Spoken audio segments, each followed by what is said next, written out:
400 seat കിട്ടി അധികാരത്തിൽ വരും എന്നാണ് പ്രധാനമന്ത്രി കുറേ നാളുകൾക്ക് മുമ്പ് പ്രഖ്യാപിച്ചത്. പിന്നീട് ഇപ്പോൾ ഒരു 300 സീറ്റായി. കഴിഞ്ഞ ദിവസം തിരുവനന്തപുരത്ത് പറഞ്ഞത് BJP പ്രവർത്തകരോട് അദ്ദേഹം പറഞ്ഞു, നിങ്ങൾ പേടിക്കണ്ട, നമ്മൾ അധികാരത്തിൽ വരുമെന്നാണ്. അപ്പോൾ പേടി തുടങ്ങി, വെപ്രാളം തുടങ്ങി. അതിൻ്റെ ഭാഗമാണ് ഇന്നലെ അദ്ദേഹം നടത്തിയ രാജസ്ഥാനിലെ പ്രസംഗം. വെള്ളത്തിന് തീപിടിപ്പിക്കുന്ന വർഗീയതയാണ് വീണ്ടും BJP ആയുധമാക്കുന്നത്. വിഷം ചീറ്റുകയാണ് പ്രധാനമന്ത്രി. ഡോക്ടർ മൻമോഹൻ സിംഗിൻ്റെ കാലത്ത് കോൺഗ്രസ് പറഞ്ഞു ഇന്ത്യയിലെ സമ്പത്തെല്ലാം എടുത്ത് മുസ്ലിങ്ങൾക്ക് കൊടുക്കണം. പ്രധാനമന്ത്രി പ്രസംഗിക്കുകയാണ്.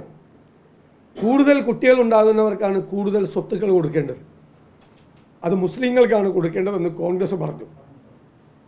അമ്മ ബംഗാമാരുടെ ആഭരണങ്ങൾ കളക്ട് ചെയ്ത് മുസ്ലിങ്ങൾക്ക് കൊടുക്കും, നിങ്ങളുടെ സമ്പത്ത് കൂടി മുസ്ലിങ്ങൾക്ക് കൊടുക്കും എന്നൊരു പ്രധാനമന്ത്രി പറയുകയാണ്.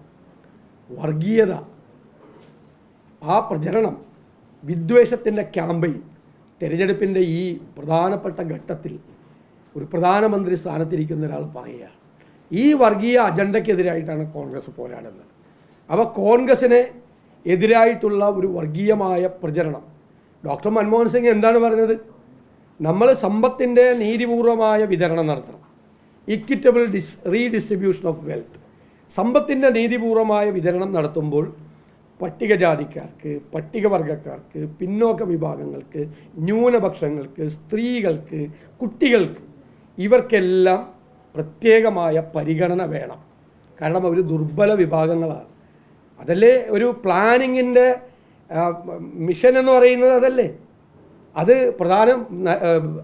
മൻമോഹൻ സിംഗിനെ പോലുള്ള ഒരു ധനശാസ്ത്ര വിദഗ്ധൻ കൂടിയായ അദ്ദേഹം ഈ സമ്പത്തിൻ്റെ നീതിപൂർവമായ വിതരണത്തെക്കുറിച്ച് അതിമനോഹരമായി നടത്തിയ ഒരു പ്രസംഗത്തെയാണ് ഇന്ത്യയുടെ പ്രധാനമന്ത്രി ദുർവ്യാഖ്യാനം ചെയ്ത് ഇതുപോലുള്ള വർത്തമാനമാക്കി, വിദ്വേഷ പ്രചരണമാക്കി മാറ്റുന്നത്.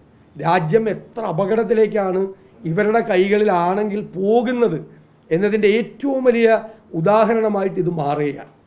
ഇവിടെ തിരുവനന്തപുരത്ത് വന്ന് ക്രൈസ്തവരുടെ വോട്ട് കിട്ടാൻ വേണ്ടി ക്രൈസ്തവരെ ചേർത്ത് പിടിക്കുമെന്ന് പറഞ്ഞു. രാജ്യത്ത് എല്ലായിടത്തും സംഘപരിവാർ ക്രൈസ്തവ ദേവാലയങ്ങൾക്ക് നേരെ ആക്രമണം നടത്തുകയാണ്. എല്ലാ സ്ഥലങ്ങളിലും. മണിപ്പൂരിൽ 300ഓളം പള്ളികളാണ് കത്തിച്ചത്. 100 കണക്കിന് ആളുകൾ കൊല ചെയ്യപ്പെട്ടു. 10,000 ആളുകൾ പലായനം ചെയ്തു. തൃശ്ശൂർ കല്യാണത്തിന് വന്ന പ്രധാനമന്ത്രി ഈ തൻ്റെ രാജ്യത്തിൻ്റെ ഒരു പ്രധാനപ്പെട്ട സംസ്ഥാനം കത്തിയെരിഞ്ഞപ്പോൾ മണിപ്പൂരിൽ പോവുക പോലും ഉണ്ടായില്ല. അവിടെ പോയതും കുഞ്ഞുങ്ങളെയും മുതിർന്നവരെയും ആശ്വസിപ്പിച്ചതും എല്ലാം രാഹുൽ ഗാന്ധി മാത്രമായിരുന്നു. പ്രധാനമന്ത്രി പോയില്ല. എന്നിട്ട് ക്രൈസ്തവർക്കെതിരായി രാജ്യത്ത് അക്രമങ്ങൾ 2600 സംഭവങ്ങളാണ്. നിരവധി പാസ്റ്റർമാർ ജയിലുകളിലാണ്, നിരവധി വൈദികർ ജയിലിലാണ്. ഈ ഏപ്രിൽ 26-ാം തീയതി ഇലക്ഷൻ കേരളത്തിൽ നടക്കുന്ന ദിവസം ജയിലിൽ വെച്ച് പീഡനം മൂലം മരണപ്പെട്ട ഫാദർ സ്റ്റാൻസാമിയുടെ 87ാമത് ജന്മദിനമാണ്. വാർദ്ധക്യം ബാധിച്ച്, പാർക്കിൻസൺ അസുഖം ബാധിച്ച്, ഒരു ഗ്ലാസ് വെള്ളം പോലും എടുത്തു കുടിക്കാൻ പറ്റാത്ത ഒരാളെയാണ് ജയിലിലിട്ട് ആദിവാസികളുടെ ഇടയിൽ പ്രവർത്തിച്ചു എന്നതിൻ്റെ പേരിൽ ക്രൂരമായ ഒരു വിധിക്ക് വിധേയമാക്കിയത്.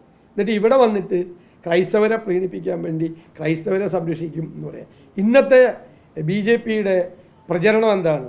എല്ലാ പത്രങ്ങളുടെയും ഫ്രണ്ട് പേജിലുള്ള പ്രചരണം എന്താണ്? സിദ്ധാർത്ഥിൻ്റെ കൊലപാതകത്തിൽ ഞങ്ങളാരും ഒന്നും മിണ്ടിയില്ലെന്നാണ്. എന്തൊക്കെ തെറ്റായ കാര്യങ്ങളാണ് പറയുന്നത് BJPയുടെ പ്രചരണത്തിൽ. സിദ്ധാർത്ഥിൻ്റെ മരണമുണ്ടായപ്പോൾ കേരളത്തിലെ പ്രതിപക്ഷമല്ലേ ഏറ്റവും ശക്തമായി പ്രതിഷേധിച്ചതും സമരം ചെയ്തതും? ഞങ്ങളുടെ മഹിളാ കോൺഗ്രസ് പ്രസിഡൻറ്റും യൂത്ത് കോൺഗ്രസ് പ്രസിഡൻറ്റും KSU പ്രസിഡൻറ്റും നിരാഹാരത്തിലായിരുന്നു. അവർ നിരാഹാര സമരത്തിൻ്റെ 6ാം ദിവസമാണ് CBI അന്വേഷണം പ്രഖ്യാപിച്ചത്. എന്ത് വർഗീയത സ്ഫുരിക്കുന്ന പ്രചരണമാണ് മാധ്യമങ്ങളിലൂടെ BJP ഇപ്പോൾ നടത്തിക്കൊണ്ടിരിക്കുന്നത്. അവസാന ലക്ഷ്യമാണ് പ്രതിപക്ഷത്തെ പരാജയപ്പെടുത്താനുള്ള ഏറ്റവും അവസാന മാർഗത്തിലേക്ക് സ്ഥിരമായി ചെയ്തുകൊണ്ടിരിക്കുന്ന കാര്യത്തിലേക്ക് പോവുകയാണ്. അതുകൊണ്ടാണ് ഞാൻ പറഞ്ഞത് BJP ഇപ്പോൾ ചെയ്യുന്നത് വെള്ളത്തിന് തീ പിടിപ്പിക്കുന്ന വർഗീയ പ്രചരണമാണ് നടക്കുന്നത്. അവിടെ ഒരു സംഘർഷം ഉണ്ടാക്കാൻ വേണ്ടിയിട്ട് അവർ ശ്രമിക്കുന്നുണ്ട്. ഒരു വർഗീയമായ സംഘർഷം അവസാന ദിവസങ്ങളിൽ ഉണ്ടാക്കാൻ വേണ്ടി ശ്രമിക്കുന്നു എന്നതിൻ്റെ സൂചനകൾ കിട്ടിയപ്പോഴാണ് ഞങ്ങൾ ആ പരാതി കൊടുത്തിരിക്കുന്നത്. അത് ഇലക്ഷൻ കമ്മീഷനും പോലീസും ജാഗ്രത പാലിക്കുന്നതിന് വേണ്ടി കൂടി കൊടുത്താണ്. വടക്കേ ഇന്ത്യയിൽ ചെയ്യുന്ന തന്ത്രം കേരളത്തിൽ നടപ്പാക്കാതിരിക്കാൻ വേണ്ടിയിട്ടാണ് ഞങ്ങൾ ചെയ്തത്. പക്ഷേ ഈ ഗവൺമെൻറ് എന്താ ചെയ്യുന്നത്? ഗവൺമെൻറ് ഇലക്ട്രൽ ബോണ്ട് വിഷയത്തിൽ മോഡി സർക്കാർ അഴിമതി കാട്ടി, BJP അഴിമതി കാട്ടിയെന്ന് ഒരാൾ പോസ്റ്റ് ഇട്ടപ്പോൾ മോഡിയുടെ സൽപ്പേരിന് കളങ്കം ചാർത്തിയെന്ന് പറഞ്ഞ് പിണറായിയുടെ പോലീസ് കേസെടുക്കുകയാണ്. കേരളത്തിൽ വർഗീയതയാണ് BJP പ്രചരിപ്പിക്കുന്നത് എന്ന് പ്രസംഗിച്ച കോൺഗ്രസ് സ്പോക്സ് പേഴ്സൺ ഷമാ മുഹമ്മദിനെതിരായി കേസെടുത്തിരിക്കുകയാണ് പിണറായിയുടെ പോലീസ്. ഞാൻ കൊടുത്ത 9 പരാതിയിൽ ഒരു കേസ് കൊടുത്തില്ല. 9 പരാതി. ഞങ്ങൾക്ക് സൂചനകൾ കിട്ടിയിട്ടുണ്ട്. ആ സൂചനകൾ വെച്ച് ജാഗ്രത പാലിക്കാൻ വേണ്ടിയിട്ടാണ് ഞങ്ങൾ മുൻകൂറായിട്ട് ആ പരാതി കൊടുത്തിരിക്കുന്നത്. പോലീസ് അന്വേഷിക്കട്ടെ.